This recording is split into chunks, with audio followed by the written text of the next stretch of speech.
Welcome back to the Crochet Chronicles, my friends, over at yarnspirations.com. I'm your host Mikey. Today we're going to do the Crochet Ridges Blanket, and this is using Caron Jumbo. The color that we see is russet purple with the 5mm size H crochet hook today. We can actually make this smaller or bigger. We have those instructions available for you today, but this is a beautiful ridge concept that is actually pretty easy to be able to maintain once you get started. So without further ado, let's just dive harder into this pattern and let's begin our journey together. When we go to look at this pattern, what we have here is that we have the main body, and then the outside here, the trim, that's actually done afterward, and it's done as a strip that you sew to the blanket at the end. If you don't like doing that, you can just improvise and just do up your own border or whatever you would like to do, but I will show you how to do that as well. So we're going to start with the body of it. So we're just going to axe out this to begin with and get the body started, and it's in multiples of 10 plus 33. So you will just chain 10, 10, 10, and at the end when you're satisfied with the width of it, just add 33. Now if you message me and say how many chains do I need to change to a certain size, I don't know that information, but what I would recommend to you is just chain in multiples of 10 and just lay it up against something that you would like to match to, and then just add your 33 chains at the end in order to have that balance. That's what I would do if I were you. So we are going to be using Caron Jumbo today. This is the yarn that's recommended in the choice, but just for tutorial reasons I am going to use Caron 1 pound because I don't want to crack open a new ball just to show you a small little swatch today. But this is what it's using, and the colors are really quite wonderful, and that, as I mentioned, it's rustic purple as the choice. Let's begin together. So let's begin with the slip knot, and you can either chain 153 and be done with it, or you can change the size and do the multiples of 10 and then add 33 at the end. So I'm just gonna do a small swatch with you. So you just go 1, 2, 3, 4, 5, 6, 7, 8, 9, and 10, and then lay it up against something. Is it big enough? Yes or no? If not, add another 10, and then when you're satisfied with the width of it, just add 33. So just keep that in mind. So just keep multiples of 10 and then add 33 at the end. So I will be back in just a moment. So let's begin our journey. Row number 1. We are then going to do a half double crochet, third chain from the hook. So just 1, 2, and 3. Turn it to the back side of the chain for the back hump only, and half double crochet. So you're just gonna half double crochet in the back chain all the way to the end. So do that, and I'll be back in just a moment, and we'll start row number 2. Okay, once you come all the way to the end, this is the end of row number 1. So we're gonna turn our work and do number 2. So number 2 is going to be very unique in the way that we're going to approach this thing. In actual fact, it's catching me a little bit by surprise. So let's begin row number 2. So in row number 2, the first 9 stitches are unique and the last 9 are unique, and what is in the middle is actually a repeat pattern, and it is also a mirror effect. So you're going to notice that we're gonna do the first 9 as a horizontal bar, which is a half double crochet, you'll see, and then we'll then begin 3 stitches of double crochet in the back post, and then 7 stitches of double crochet in the front post. Don't let that scare you at all. But when we get to the other side, because we have the starting of the 3 double crochet in the back post, the last section here is 3 double crochet in the back post, and then the last 9 are what we're about to do. So it's going to be a mirror effect just to keep the balance. So let's begin our journey. So to start, we're going to chain 2. This will not count as anything, so don't say that's a stitch. And what we are looking for is that you're looking for this bar right down here. Do you see that? So when you turn it over, you see the stitch? You're looking for this bar. So you're going to work down there and do a half double crochet. Sorry, down there. So we're gonna do there. And we're just going to half double crochet in the horizontal bar. So you're gonna do that one plus 8 more. So you have a total of 9. So there's the next one right there. See how it jumps up in front of you? And what this is doing is it's creating a ridge on the other side. So this is 2 of 9. So just keep moving along. Once you start it, you can see them pretty easily. Okay, that's 4 and 5, 6, 7, 8, and 9. So you'll do 9 of these right at the very end, and what this is doing is creating a ridge on the other side. Do you see it? Pretty, right? So the next 3 are going to be a double crochet in the back post only. So wrap in the hook, come from the back side in between the 2 half double crochets, and then just pop it out towards the back and then double crochet as normal. That's a back post double crochet, and you got 3 of those in a row. So do the next one. So these ridges follow all the way up into the blanket, and once you get to understand this pattern, you'll see that it's pretty easy and you don't have to count as much. So once those 3 are done, then the next 7 are front post double crochet. So wrap the hook, staying on the front side and just going across the post and double crochet 7 like that. So it's a front post double crochet, so that's 1, 2, 3, 4, 5, 6, and 7. So now you have 7 done. So all you're just going to do all the way across this, you just did 3 back posts, 7 front posts. That's all you're going to do. So then the next one are 3 back posts. So you just keep doing that same configuration all the way, and then you will end up with 9 stitches at the end that you'll have to do that half double crochet in the horizontal bar. So when you're doing this configuration, you're going to notice that the 3 stitches before the last 9 will be these back post double crochets that you'll be working with. So please do this all the way across, and I'll catch you at the end of this line and we'll quickly review and just make sure that you finish this row properly. So I'm getting closer to the end, so this is what it looks like, and there's 12 stitches left. So I'm on the front post right now for those front post double crochets. So before I go any further, the next 3 have to be a back post double crochet before I go into those horizontal bar stitches.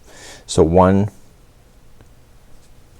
2, and 3, and this will create the mirror look that's on the other side, so it looks balanced. So starting in the very next one that you want to do, the last 9 here are the horizontal bars. So 1, 2, 3, 4, 5, 6, 7, 8, and 9. Okay, so starting in the next one, so right there, so horizontal bars, so do 9 only, half double crochet, so 1, 2, 3, 4, 5, 6, 7,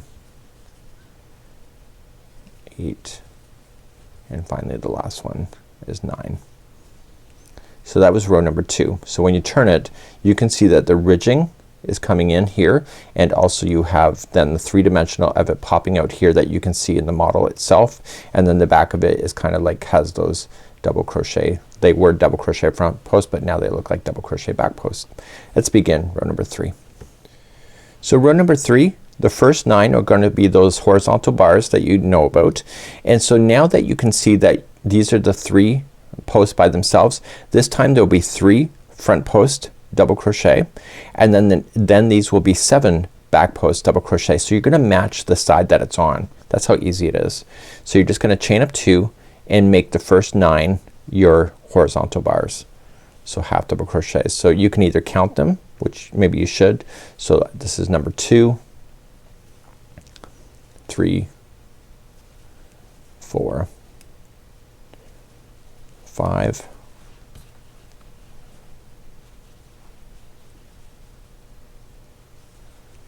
6, 7, 8, and 9.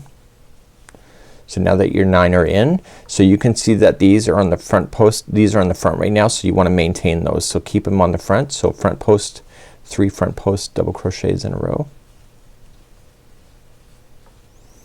And then you can see the next 7 are currently on the back so keep them on the back. So just 7 back post double crochet.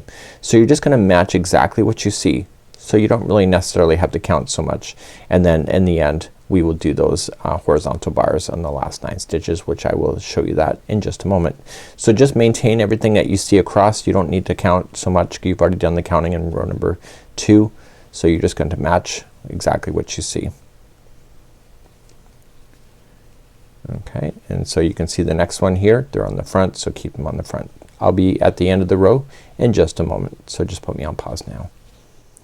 So when you get all the way across, the last one here are front post double crochets, and then you have the last 9. So if you're not sure where to go first, just count 9. So 1 2 3 4 5 6 7 8 and 9. So I know this is where I need to go, so that if that helps you to do that. So stay within the horizontal bar again and just blast your last 9 in. So I'm gonna count those. So this is number 2, 3, 4,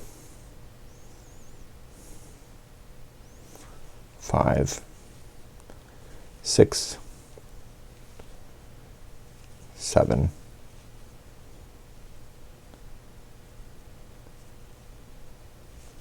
8, and 9 is the last one. So we're gonna turn our work. Let's talk about rows number 2 and 3 once again.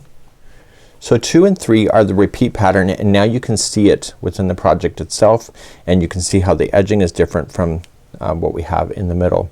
So rows 2 and 3 are just the repeat, but now that you've done it now once, you can physically see where the stitches are. So you know that when you have them on the front side, then you can see them, you'll keep them on the front, and when they're at the back, you'll keep them in the back. And obviously the first 9 and the last 9 will be the horizontal. So to start row number 2 again, you're just going to chain 2, counts as nothing, and you'll do the first 9 stitches once again, and I would count that if it were me. So 1 2 3 4 5 6 7 8 and 9, and then we can see those are on the back, so we're gonna keep them as a back post double crochet. So for those 3, so 1, so I don't really need to count them, I can see them that they're on the back, so I want to keep them on the back. And then I can see that the next 7 here are the front post double crochets, so I'll keep those in the front, and you'll keep doing that all the way across just to be able to match, and then I'll see at the end of this row in just a moment. This is row number 2. So I'm coming up to the end of row number 2, and if you're not sure the last 9, just start counting, and 1 2 3 4 5 6 7 8 and 9, so I know exactly where I need to start. So if you're not sure, just count, and if you're confident, just blast it through. So the last here will then be your horizontal bars, and then you'll turn your work, and then you'll do row number 3 all over again.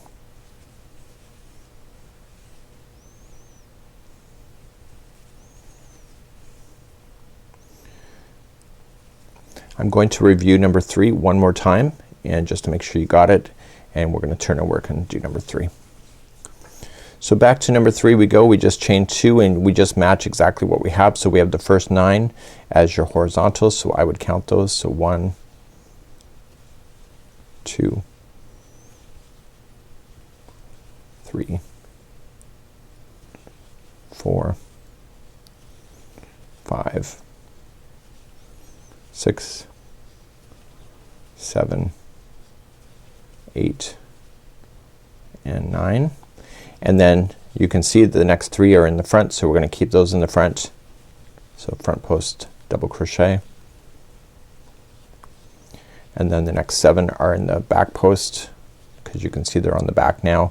So you do that all the way across, and then at the last 9 then you will do your horizontals for the last 9. I'll see you at the end of this row, and then we'll just talk about the repeating, and then we'll move on to the bottom and top edging in just a moment. So coming into the end of number 3, and if you're not sure where to go, just count. 1 2 3 4 5 6 7 8 and 9. So now that I've done this a few times, I'm actually pretty confident on where to look to do the final 9. So I'm gonna count those. So this is number 2 so far, and 3 4 5 6 7 8 and 9 is our last one. Okay, so you're going to let's talk about the repeat, and we'll do that in just a moment. So you're going to repeat now rows number 2 and 3 over and over and over until you're satisfied with the height of it. So it's suggesting to go about 50 inches to do that. You will end on row number 2. So I just finished on number 3, so when you go to end you'll be here and it will look like this as you finish off right here. So that's what you're going to do. Now let's talk about the edging, because the edging is actually sewn on, but if you don't really like that you can just add your own little border to it. Just know that it does have flexibility because of the ridging, so just keep that in mind. If you choose the wrong kind of border concept then it may buckle on you, so just keep that. And you know what, you can almost pretty much leave it to, or just add just some fun stuff to it. It's up to you, but we will talk about the edging in just a second.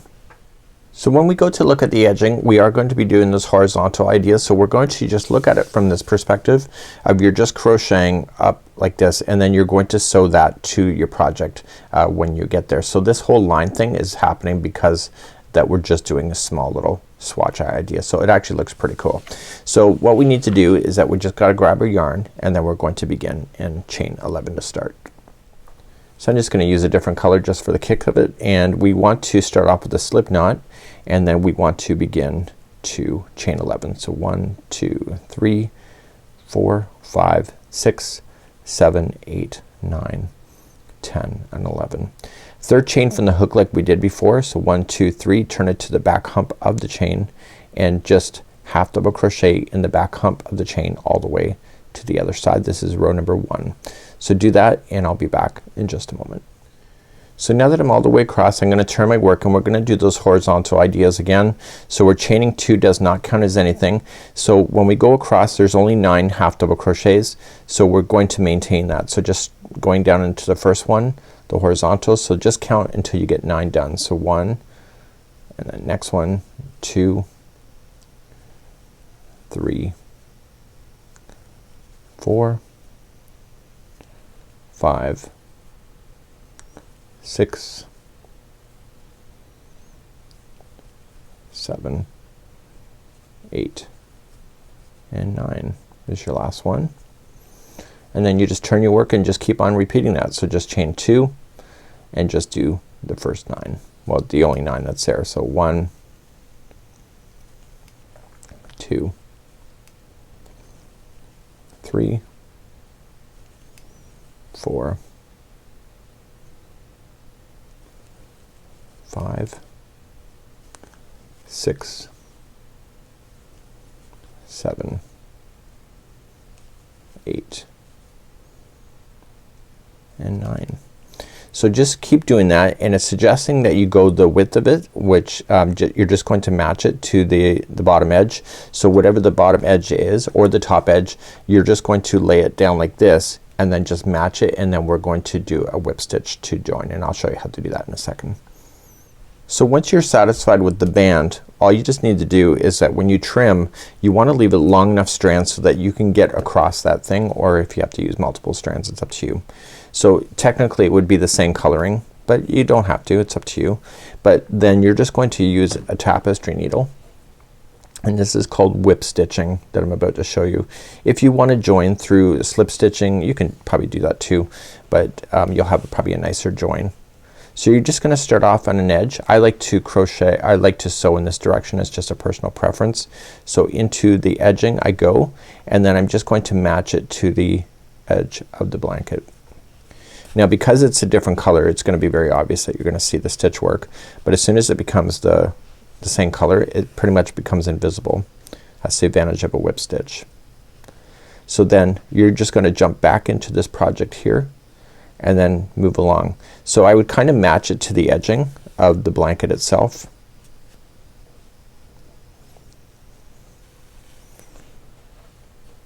Okay, and you want to pull on it so it's snug, and you want to go into this project about the same distance as each one of these single crochets that you're doing across.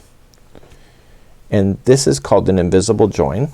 It's called whip stitching, but it creates an invisible join. So you're just gonna kind of match it, and you're gonna do this all the way across.